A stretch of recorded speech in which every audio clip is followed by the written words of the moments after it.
right, it is Sunday morning. That means it's time for Fast Forward, where we try to predict and look ahead to the big stories of the coming week with our two experts. Elizabeth Wolfe is editor of Newser.com. She's an expert. And Alison Rosen is from Page 6 magazine. She's an expert. And they're both experts in all things cooking. Here's our first topic this morning. Good morning to you guys.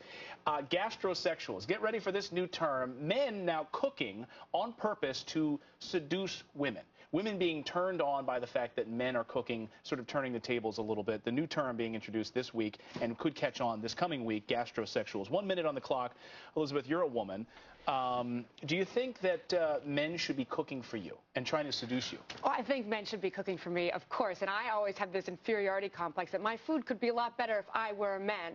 Man, it's like penis envy in the kitchen. but I don't think it's going to catch on because gastrosexual is just such a dirty word. Doesn't it sound dirty? It does, but hey, it's on the heels of metrosexual. Allison, as you look at this video of roast pigs, what do you think about this? Are you turned on?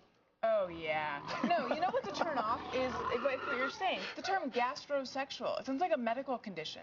It's sort of like when metrosexual came out, guys would then refer to themselves that way, and you'd be like, oh, no, that's only the kind of term that someone else can use, like in an article. So I've referred to myself that way. But wait, I have to say, cool. Are you a gastrosexual? I have to say, though, that men have always been really good in the kitchen and have been using food to seduce women for centuries. So, just because Gordon Ramsay is turning this into a new thing, it doesn't make it too new. Yeah, it's like the whole celeb chef culture has made it just turned this into something where now it's seen as this macho pursuit, like, ladies can't handle the arugula. We got to go on to the next subject. Next subject, we'll see if it catches on gastrosexual. I'm trying to kill that as much as I can. Bringing babies to work, a new trend popping up among employers across the country, allowing moms to bring babies into the office. In fact, switching up their schedules a little bit to make it easier for them to breastfeed, do whatever they want. Nap time. 1 minute on the clock. Elizabeth, what do you think about this? Well, actually, the study said that there are 33 million women in the workforce that have babies under 2.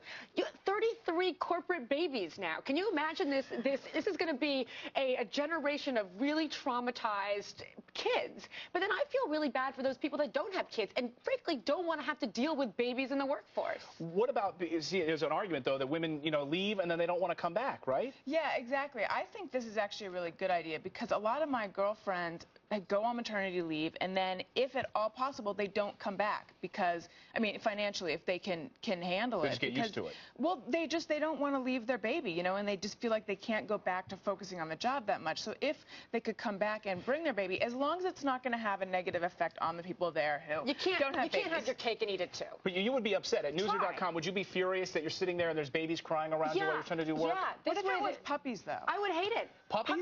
Puppies don't need much time. They sit there, they sleep. Babies, they cry, they smell.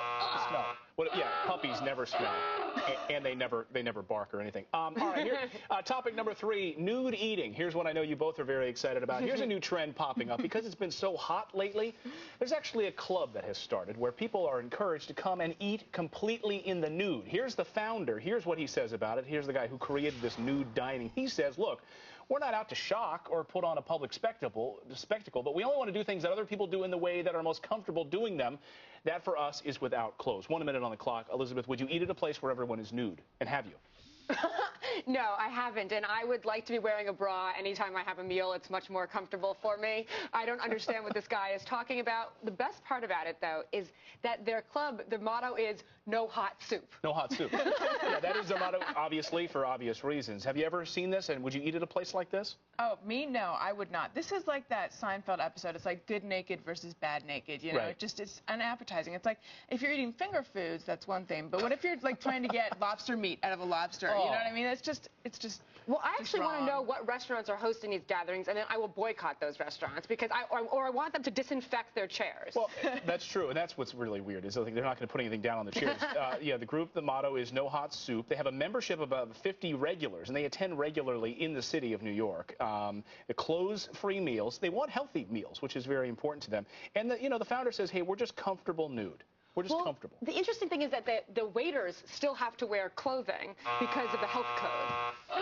Which doesn't make any sense at all. I think that should apply to the patrons as well. Yeah, at least put down one of those toilet seat things. The paper things. Alison Rosen, Elizabeth Wolfe. I know you were thinking it. All right, thanks, guys. That's right. Stop it.